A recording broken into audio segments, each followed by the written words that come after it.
अस्सलाम वालेकुम। अच्छा, ये मैं ना तकरीबन अभी ये सब्ज़ी चौक मियाँ चन्नू में एक शहर की कह लें कि मेन जगह सेंटर में कहीं है ये, और सब्ज़ी चौक तो इधर बड़ी मज़े की मैंने चीज़ देखी कि आपने भी शायद नोट किया होगा कि कुछ मस्जिदों में ना नीचे उनके दुकानें उन्होंने रेंट पे दी होती है। जिस तरह भी ये सामने देखें, तो ये एक मस्जिद है, यहाँ पे तकरीबन नीचे दुकानें हैं और ऊपर मस्जिद है, ठीक है।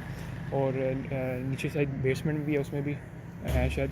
तो ये एक तकरीबन 20 से ज़्यादा शॉप्स हैं, और मेरा ख्याल है ये सबसे बेहतरीन तरीका है किसी भी मस्जिद को ना सेल्फ़ सस्टेन करने के लिए, ठीक है। और काफ़ी मस्जिदों में भी ये जो है वो इस तरह होता है, लेकिन आई थिंक मेरे ख्याल से ज़्यादातर मस्जिदों में जो है ना वो नहीं होती कि नीचे दुकानें बना के ये शॉप्स बना के नीचे और ऊपर मस्जिद का सिस्टम पूरा हो जाए। तो ये हमें जो है ना वो जब भी कोई भी मस्जिद बने तो आई थिंक ये चीज़ जो है ना अपनानी चाहिए, ताकि मस्जिद में जो है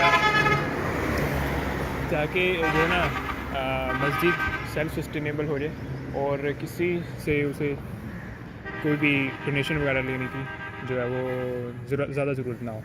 तो ये थी एक थोड़ी सी महंगा, चलो आज वीडियो बना लेते हैं। तो ये बाज़ार है, अभी सुबह के कुछ 6 बज रहे हैं मेरे ख्याल। तो चलें, ठीक है, ओके।